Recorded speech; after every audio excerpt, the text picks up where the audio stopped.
வாங்க தம்பி. வணக்கம்.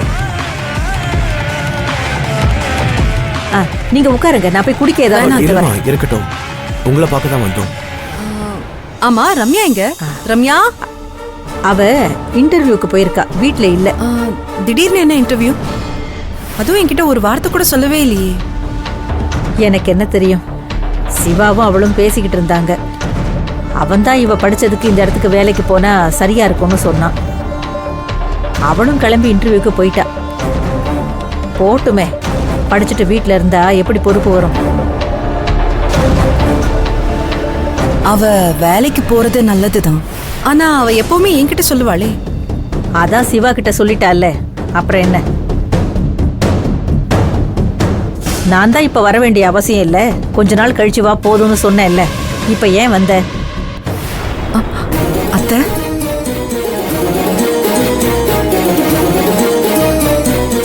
அத்தை என்னத்த பேசுறீங்க? இது என்னோட வீடு தானே அத்தை, நான் ஏன் வந்தேன்னு கேக்குறீங்க? காலையில போன்லயும் இப்படிதான் சொன்னீங்க. என்னாச்சு அத்தை? எனக்கு இந்த வீட்டுல உரிமை இல்லையா? உரிமை இல்லைன்னு நீங்க முடிவு பண்ணிட்டீங்களா அத்தை? எதுக்காக என்ன இப்படி ஒதுக்கி வைக்கிறீங்க அத்தை? இதுக்கு பேர் ஒன்னும் ஒதுக்குறது இல்லம்மா. கல்யாணம் ஆன பொண்ணுக்கு புகுந்த வீடுதான் இனி எல்லாமே. இனி அதான் உன் வீடு, அதை நீ நல்லபடியா பாத்துக்கணும். அதுதான் நீ பிறந்த வீட்டுக்கு சேர்க்கிற பெருமை. அப்படி பார்த்தா இது என்னோட புகுந்த வீடு தானே. இது எப்படி என்ன விட்டுட்டு போக சொல்றீங்க? இந்த வீட்டை பாத்துக்கிறதும் என்னோட பொறுப்பு தான் அத்தை, அதை நீங்க மறந்துடாதீங்க.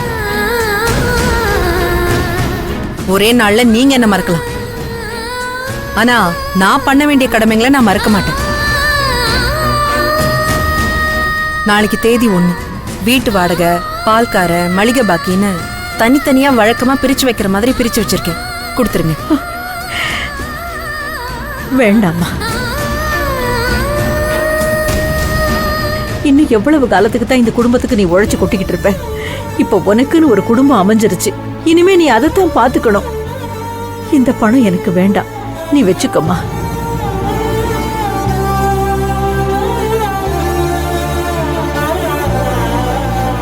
வச்சுக்கோங்கண்ணா, எனக்கு புரியல அத்தை. அத்தை இது என்னோட கடமை அத்தை, அதை நீங்க மறந்துடாதீங்க. அப்படியெல்லாம் இல்லம்மா, உனக்கும் செலவு இருக்கும், சொன்னா புரிஞ்சுக்கோ. இது வரைக்கும் நீ தானே எல்லாத்தையும் பாத்துக்கிட்ட.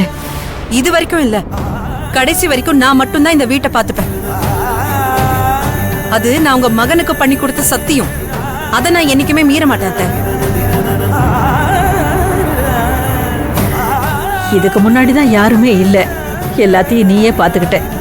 இப்பதான் சிவராமன் இருக்கான்ல, அவன் பாத்துக்குவான்.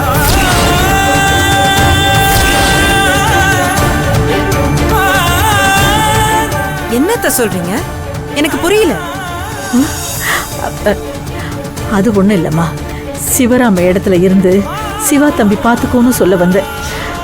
நான் அந்த அர்த்தத்துல தான் சொன்னேன்.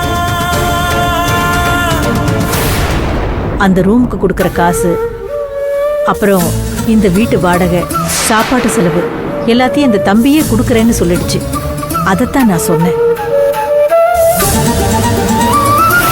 அது மட்டும் இல்லாம ரம்யாவும் எப்படியும் வேலைக்கு போயிடுவா, அவ பாத்துக்குவா.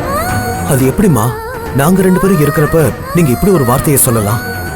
அம்மா, இவங்க இங்க வந்தது அவங்களோட கடமையை செய்யறதுக்கு, ஆனா நான் இங்க வந்தது என்னோட கடமையை செய்யறதுக்கு.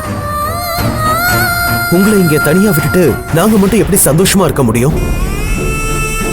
இந்த கல்யாணம் நடந்தா நம்ம எல்லாரும் ஒரே வீட்டுல ஒன்னா இருக்கலாம்னு தானே ஆரம்பத்துல பேசணும்.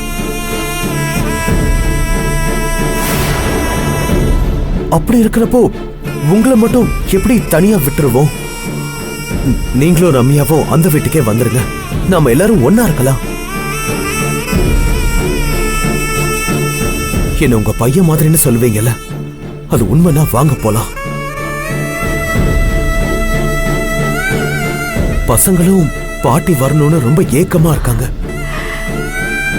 இல்ல தம்பி, இப்ப நான் அங்க வர்றது சரியா இருக்காது. அப்ப இருந்த நிலைமை வேற. இப்ப சிவாவும் இங்க இருக்காப்புல.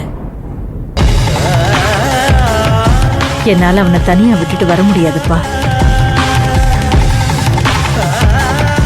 அது மட்டும் இல்ல, வார்த்தைக்கு ஒன்னா இருக்கலாம்னு சொல்லலாம். ஆனா வந்த பிறகு தேவையில்லாத தொந்தரவு தான். சில நேரங்கள்ல தள்ளி இருக்கிறது தான் எல்லாருக்குமே நல்லது.